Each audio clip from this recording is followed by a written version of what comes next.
vayamos a la Biblia. En una ocasión estaba Jesús con sus discípulos. Lucas capítulo 8, versículo 22, ahí vamos a leer.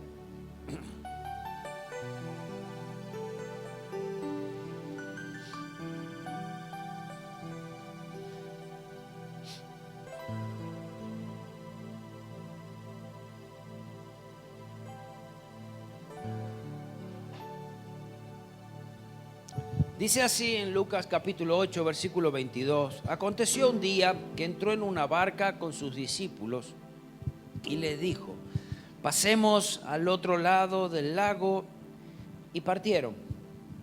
Pero mientras navegaban, él se durmió y se desencadenó una tempestad de viento en el lago.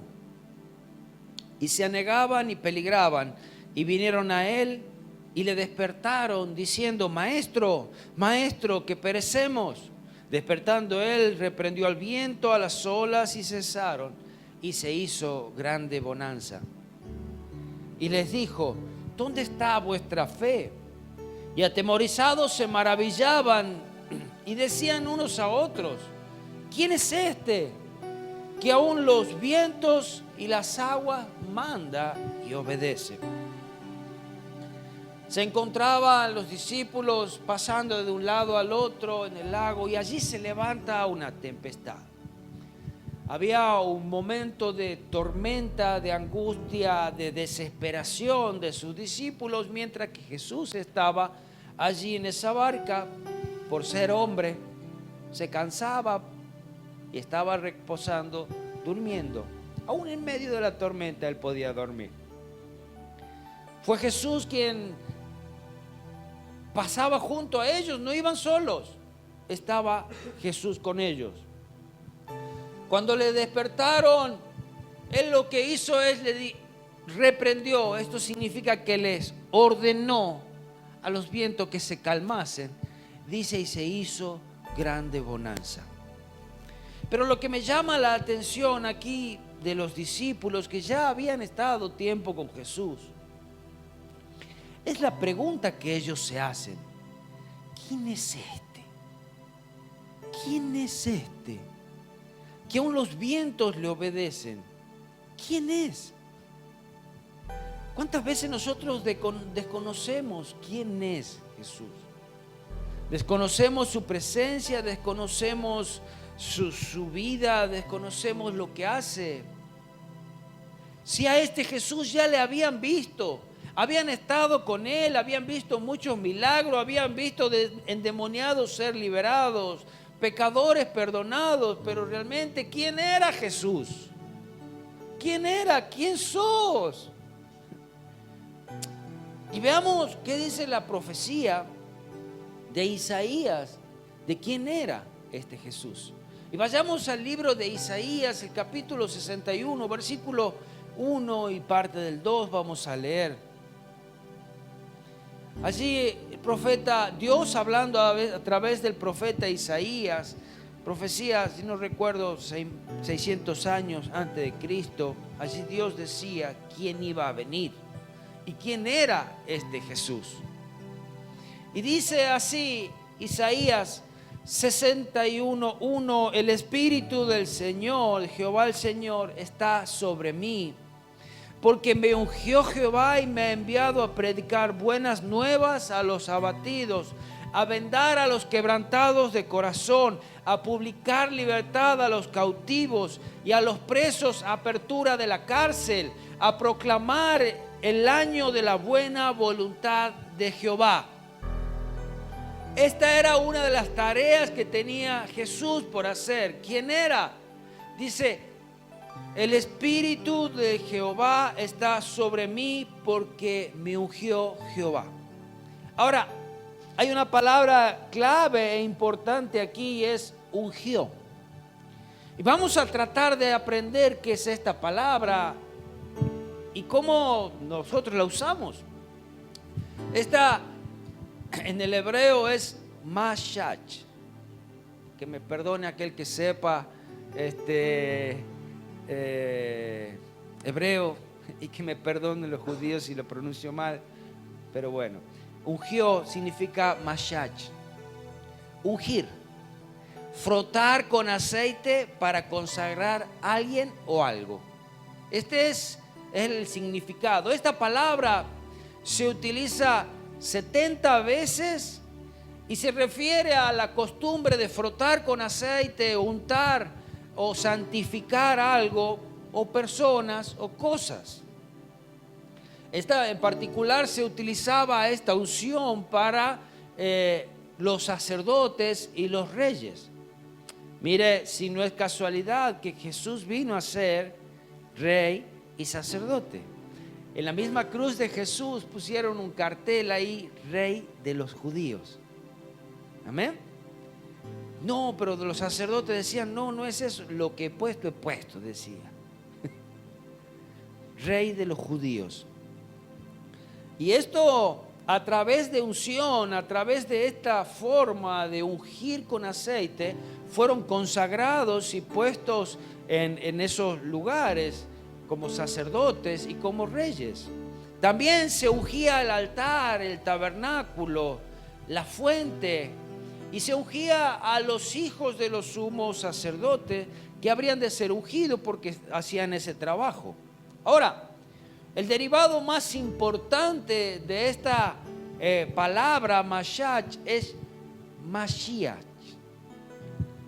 que significa Mesías. Ungido, que quiere decir el ungido. Entonces ya vamos entendiendo por qué a Jesús le decían el ungido, por qué a Jesús le decían Mesías. Jesús era el ungido, el prometido, que llegó a ser Jesús el Mesías. Ahora, esta palabra en griego, Mashiach, se traduce al griego un poquito más fácil como Christos. Y por eso, de ahí viene la palabra Cristo. Entonces, cuando usted está diciendo Cristo, ¿qué está diciendo? Ungido. Entonces era Jesús este ungido. Los griegos le decían Cristo, los hebreos le decían Jesús, el Mesías, el ungido. Entonces era este Jesús que había venido a hacer esta obra, que él mismo, cuando le dan la oportunidad de leer el libro, en el libro de Lucas, y vayamos rápidamente a Lucas, capítulo 4, versículo 16, él lee dentro de la sinagoga esta porción de la Escritura, donde allí se encontraba la esencia de su ministerio, de lo que él había venido a hacer. Y dice así en Lucas capítulo 4, versículo 16, vino a Nazaret donde se había criado. Él era habitual que iba a la sinagoga y posiblemente era habitual que a él también le daban a leer el libro. Entonces, una vez más le había tocado el turno y lo estaba haciendo, y en el día de reposo entró en la sinagoga conforme a su costumbre. No era que él lo hacía ocasional, no era que lo habían invitado momentáneamente, no, era habitual, él todos los días de reposo iba a la sinagoga y se levantó a leer, dice, y se le dio el libro del profeta Isaías. Y habiendo abierto el libro, halló el lugar donde estaba escrito: el Espíritu del Señor está sobre mí, por cuanto me ha ungido para dar buenas nuevas a los pobres. Me ha enviado a sanar a los quebrantados de corazón, a pregonar libertad a los cautivos, vistas a los ciegos y poner libertad a los oprimidos, a predicar el año agradable del Señor. Leyó allí hasta la mitad de ese versículo 2, porque la otra parte ya habla acerca de su segunda venida, lo que va a hacer. Entonces, hasta esta primera parte, a predicar el año agradable del Señor, dice, enrolló el libro y lo dio al ministro y se sentó. Esta era la costumbre, leían el libro y después de leerlo, se sentaban y de allí lo explicaban o si tenía que haber una explicación. Y dice, Y los ojos de todos en la sinagoga estaban sobre él, esperando a ver qué decía. Y comenzó a decirles: hoy se ha cumplido esta escritura delante de vosotros. La profecía dada, el cumplimiento de la profecía, estaban viendo sus ojos. Yo soy el ungido de Dios, yo soy el Mesías, yo soy el que vengo a hacer esta obra, a dar libertad a los oprimidos, a predicar, vengo a abrir los ojos de los ciegos, soy yo, Jesús. Dice, y hoy se ha cumplido esta escritura delante de vosotros. Y todos daban testimonio de él y estaban maravillados de las palabras de gracia que salían de su boca. Y allí nuevamente otros sorprendidos decían: ¿no es este el hijo de José? ¿No es este el hijo del carpintero? ¿No conocemos a su madre, a sus hermanas? ¿No es este el que estaba con nosotros todos los días? ¿No es este el que venía a la sinagoga y ahora es el Mesías? Sorprendidos, pero había algo que lo respaldaba, era un testimonio y era la unción de Dios sobre sus vidas. ¿Quién es este Cristo? ¿Quién es este ungido? Donde, como les decía, en el lugar donde él estaba no pasaba desapercibido. El lugar era transformado y había alguien que conocía perfectamente quién era Jesús y era el mundo espiritual, que lo había entendido primero y antes que todos los demás puedan darse cuenta. Es más, muchos de los que lo vieron, muchos de los que estuvieron con Jesús no se dieron cuenta quién era Jesús hasta después de su resurrección, hasta después de su ascensión, hasta el momento quizás que predicó Pedro y le dijo: ¿qué haremos ahora? Recién se habían dado cuenta de lo que habían hecho y quién era Jesús. Versículo 32 del mismo capítulo 4. Allí continúa hablando de este tiempo que Jesús había estado en la sinagoga y miren lo que pasó. Dice: y se admiraban de su doctrina porque su palabra era con autoridad. Este Jesús hablando en la sinagoga, su palabra era con autoridad y lo que enseñaba. Estaba en la sinagoga, mire, Jesús estaba allí y en la sinagoga estaba este hombre. Estaba en la sinagoga un hombre que tenía un espíritu de demonio inmundo. ¿Vieron que no todos los que están en la iglesia son tan santos? Dice: estaba en la sinagoga un hombre que tenía un espíritu de demonio inmundo, el cual exclamó a gran voz diciendo: déjanos, ¿qué tienes con nosotros, Jesús Nazareno? Cuando los otros no sabían a veces quién era Jesús, estos sí sabían. ¿Qué tienes con nosotros, Jesús Nazareno? Y vemos que Jesús nunca les habló nada. Vemos que Jesús no le dirigió palabra antes. Simplemente la unción de Jesús, simplemente su palabra, su doctrina fue la que comenzó a remover estos cimientos de los demonios que habían dando vuelta por ahí. Dice: déjanos, ¿qué tienes con nosotros, Jesús Nazareno? ¿Has venido para destruirnos? Temblaba un reino espiritual. Yo te conozco quién eres. Dice, le decía el demonio: el santo de Dios. Dice en Santiago que los demonios creen y tiemblan, pero ellos no quieren arrepentirse. Ellos van a seguir siendo demonios. Ellos van a seguir viviendo en ese ámbito espiritual, siendo dominados por esto, por Satanás. No tienen intención de cambiar. Dice: has venido para destruirnos, yo te conozco quién eres, el santo de Dios. Y Jesús le reprendió diciendo: cállate y sal de él. Entonces el demonio, derribándole en medio de ellos, salió de él y no hizo daño alguno. Y estaban todos maravillados y hablaban con otros diciendo: ¿qué palabra es esta que con autoridad y poder manda a los espíritus inmundos y salen? Jesús, donde está Él, el ambiente cambia. El ambiente espiritual se mueve. Los demonios tienen que salir. ¿Sabes por qué venimos a la iglesia y comenzamos a alabar a Dios cuando otros quizás en algunos tiempos comenzaban reprendiendo al diablo? Olvídese del diablo. Alabe a Dios. ¿Sabes? Solitos se van. Cuando tú comienzas a alabar a Dios, solo se van. Solitos se tienen que ir. ¿Qué está pasando? ¿Por qué hacen eso? Y se van.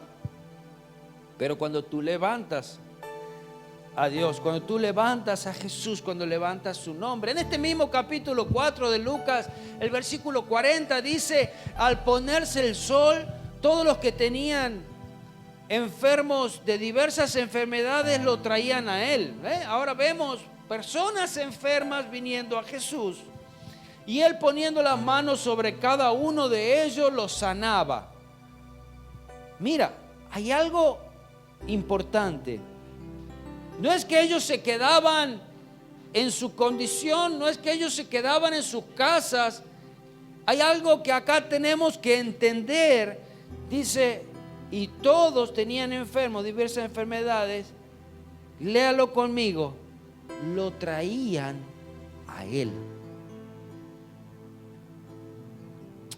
Órale a tu Dios a ver si me puede sanar.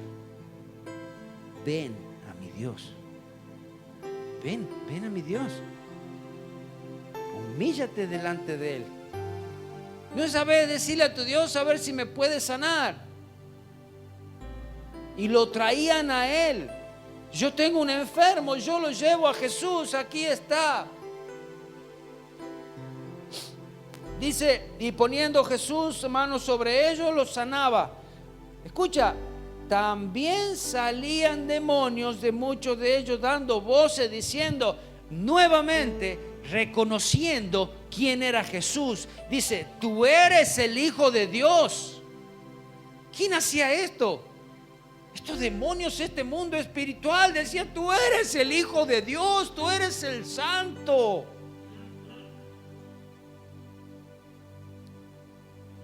Pero él los reprendía y no les dejaba hablar, porque sabían que él era el Cristo, el ungido. ¿Se acuerdan?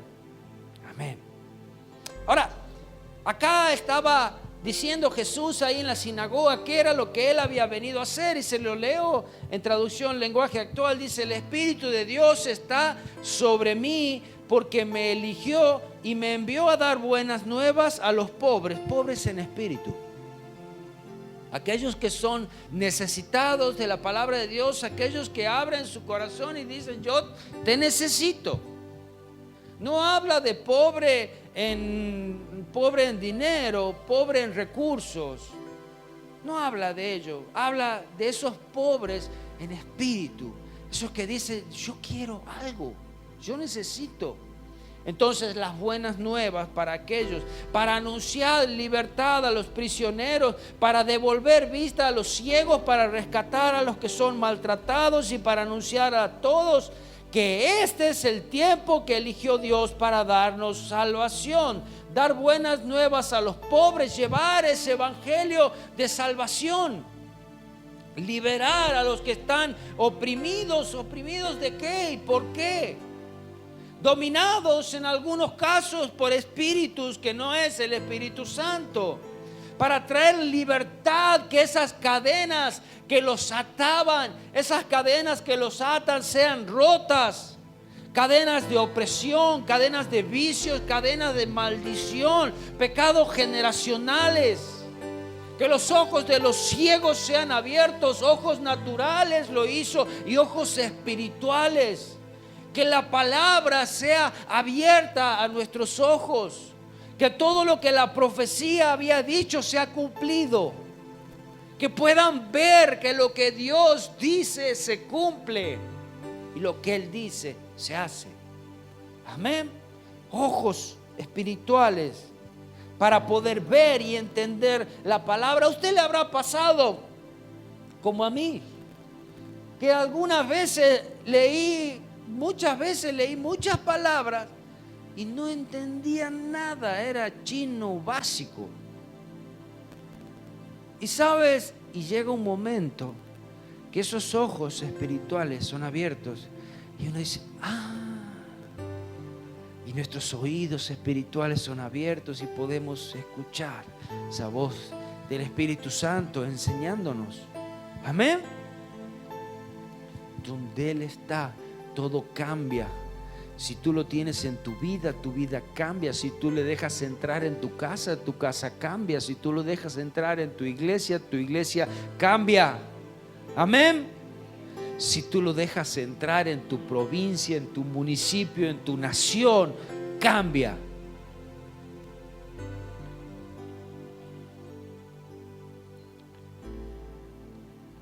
En un momento estaban allí algunos que iban a ser discípulos de Jesús. Y leamos esta escritura en el próximo capítulo nomás de Lucas, el 5. Hoy no los hago ir muy lejos de la Biblia, ¿vieron? Hoy estamos leyendo el 4 y ahora el 5.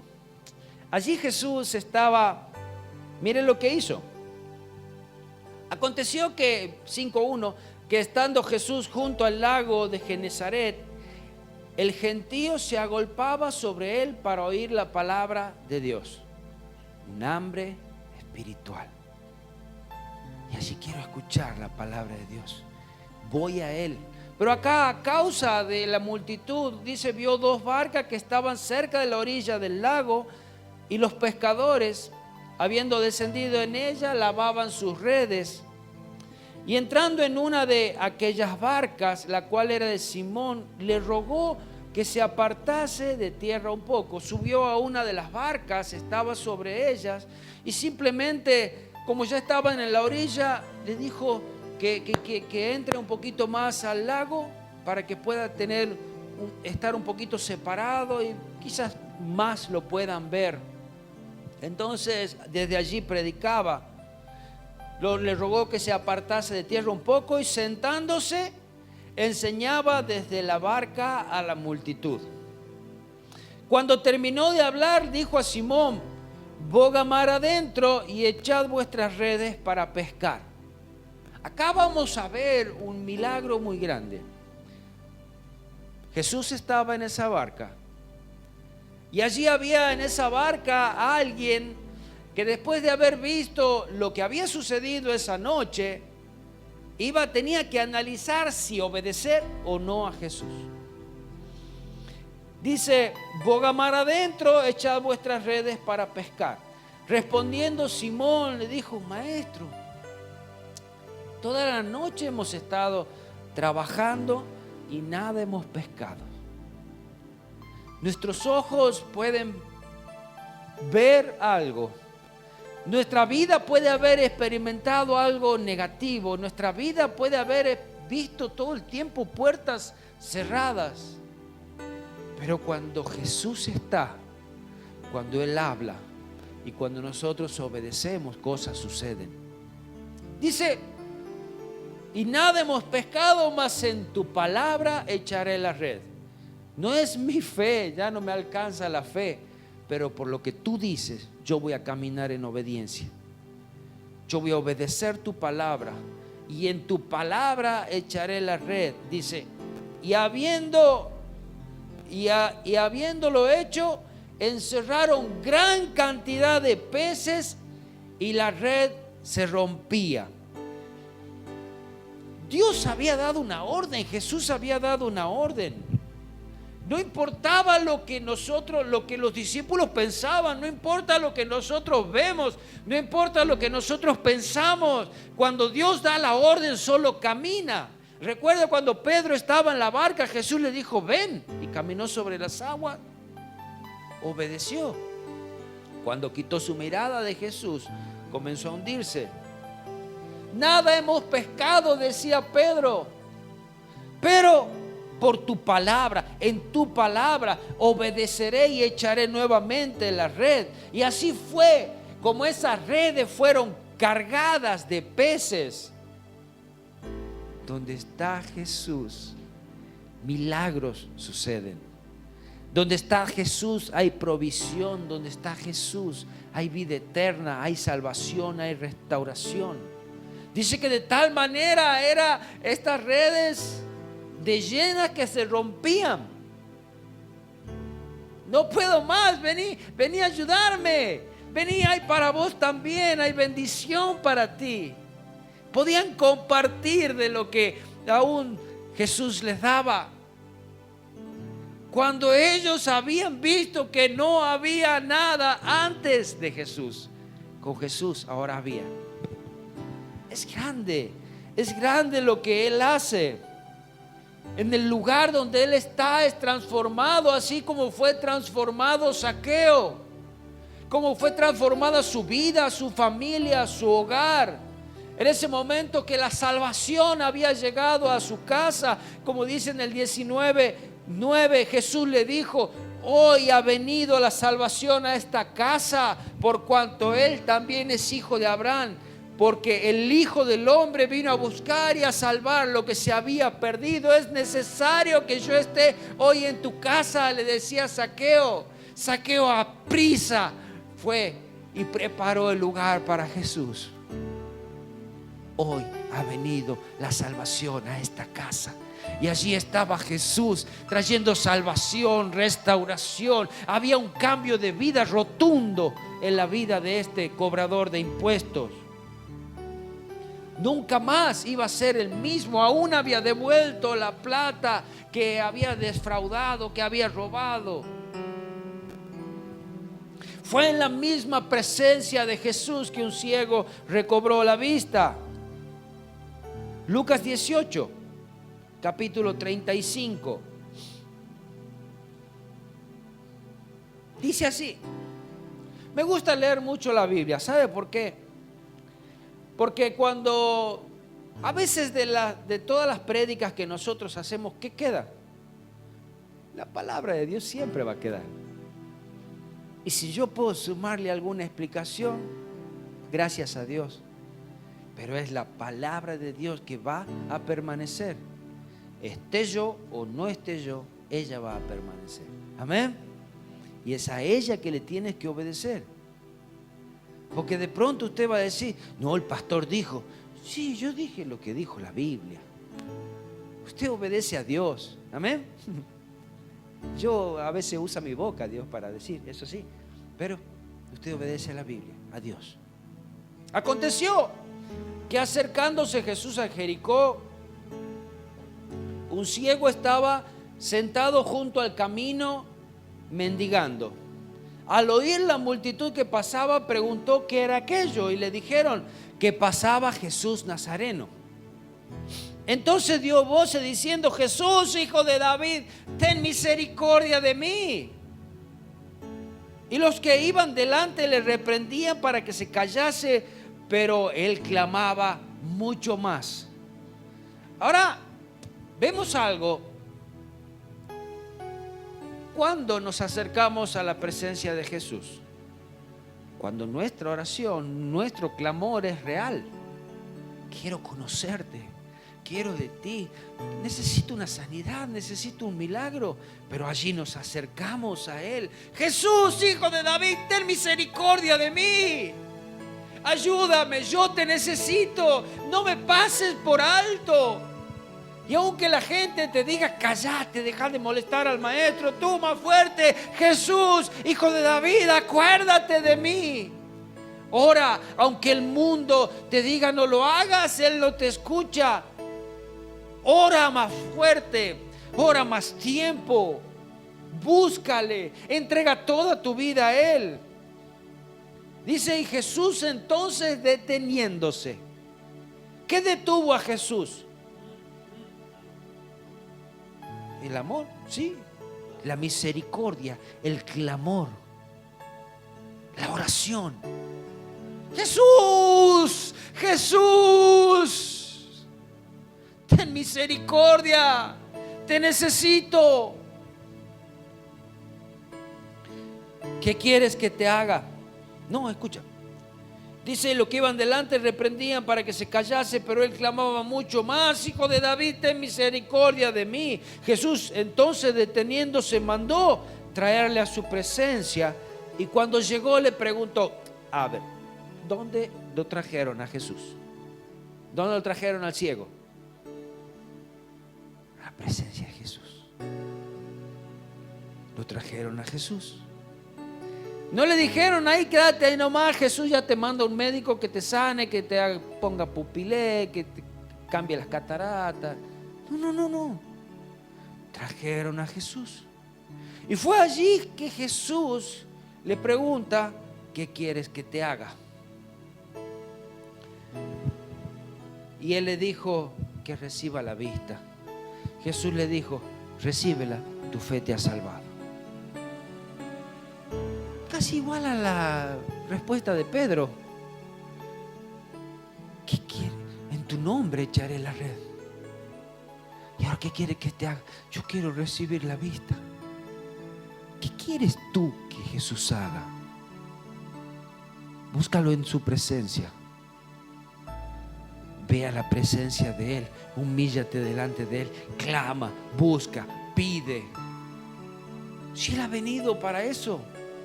Él tiene la potestad de hacer cualquier milagro. Recibe la vista. Y luego vio, miraba y le seguía glorificando a Dios. Segunda cosa o tercera que hay que hacer. No es gracias Jesús, ahora puedo ver bien. Listo. Nos vemos en la próxima. Nos vemos del otro lado, como me dijo uno un día. ¿Sabes? Glorifica a Dios. Dale gloria, exalta su nombre, testifica acerca de su poder, de su milagro, de las maravillas que hace en tu vida, de cómo su mano poderosa te guarda, te ha salvado. Háblales a otros. Hoy mismo puedes probar y hablarle a muchos otros, decirle, yo era esto y Cristo me cambió, yo tenía esto y Cristo me sacó, ahora soy libre, ahora soy sano, ahora puedo ver, ahora puedo caminar, ahora mi vida está, le he entregado a ti, yo le sirvo, le glorifico, exalto su nombre. Y vio y le seguía glorificando a Dios. Y todo el pueblo, cuando vio aquello, dio alabanza a Dios. Todos se ponían contentos. Ya voy terminando. ¿Qué decía el salmista? En el Salmo 16:11, me mostrarás la senda de la vida. En tu presencia hay plenitud de gozo. En presencia del Señor es cuando recibimos ese manto de alegría, ese gozo a pesar de las pruebas, de las tribulaciones, de los momentos difíciles. Es en su presencia que encontramos paz. En tu presencia hay plenitud de gozo, delicias a tu diestra para siempre. Es en su presencia que también encontramos salvación. Es en su presencia que encontramos perdón. Recuerda aquella ocasión que la ley decía que aquel que era sorprendido en adulterio debía ser muerto. Y recuerdan que habían encontrado una mujer sorprendida en adulterio y la trajeron a Jesús. La ley dice que debemos apedrearla. Y allí Jesús, hablando con ellos, quizás casi sin mirarlo, escribiendo en tierra, dijo, si hay alguno de ustedes que no tiene pecado, tire la primera piedra. Y seguía escribiendo, dice, pero en un momento levanta la vista y la ve a la mujer y a ella le habla. Enderezándose Jesús, dice San Juan 8, 10 y 11. Enderezándose Jesús y no viendo a nadie sino a la mujer. La mujer estaba delante de Jesús. ¿Dónde están los que te acusaban? ¿Ninguno te condenó? Mira, en presencia de Dios tenemos un abogado, tenemos un juez, tenemos alguien que nos ama, tenemos alguien que nos quiere perdonar. ¿Dónde están los que te acusaban? Yo no veo a ninguno acá. Y él dijo, ¿ninguno te condenó? Y la mujer le respondió, ninguno, Señor. Entonces Jesús le dijo, ni yo te condeno, vete y no peques más. En presencia de Dios. es allí donde hay sanidad, es allí donde hay restauración, es allí donde ocurren milagros. Dice que el momento que más milagros ocurren es el momento que tú adoras a Dios. Es el momento que tú le pones por sobre todas las cosas en tu vida. Cuando tú lo pones a Él como el principal y tú comienzas a levantar su nombre, y ya cuando le adoras ya no, ¿sabes? No hay nada importante ya alrededor. Es allí cuando comienzan a ocurrir milagros. Corazones son cambiados, vidas son cambiadas, restauradas. Esta mujer halló salvación, fue salva, salvó su vida, salvó su pellejo, salvó su alma. Ve y no peques más, le dijo Jesús. Debemos buscar su presencia cada día, en nuestros hogares, nuestro lugar de intimidad.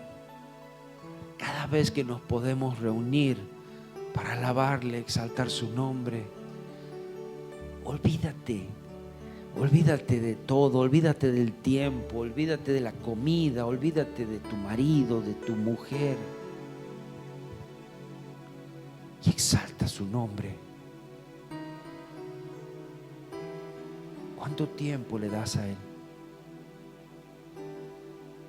¿Cuánto tiempo? ¿Cuánto tiempo pasas delante de su presencia? ¿Cuánto tiempo estás delante? Humillado. ¿O solamente porque quieres conseguir algo de Él? No busques solamente sus manos, busca su rostro. Trata de entender su corazón. ¿Cuál es su voluntad? ¿Qué quieres? ¿Qué quieres de mí? Señor Jesús, Señor, gracias, gracias, gracias. Gracias por ese perdón, gracias por la cruz, gracias porque nos amas, gracias porque nos perdonas. Gracias porque traes sanidad, porque traes restauración, porque es allí en tu presencia que encontramos gozo. Señor Jesús, gracias, gracias. Sí, seas tú bendito, Señor Jesús. Gracias, gracias, gracias. Sí, Señor. A ti solamente queremos adorarte y alabarte. Bendito, bendito Señor Jesús. Enséñanos a ir cada día para estar delante de ti. Enséñanos, ayúdanos.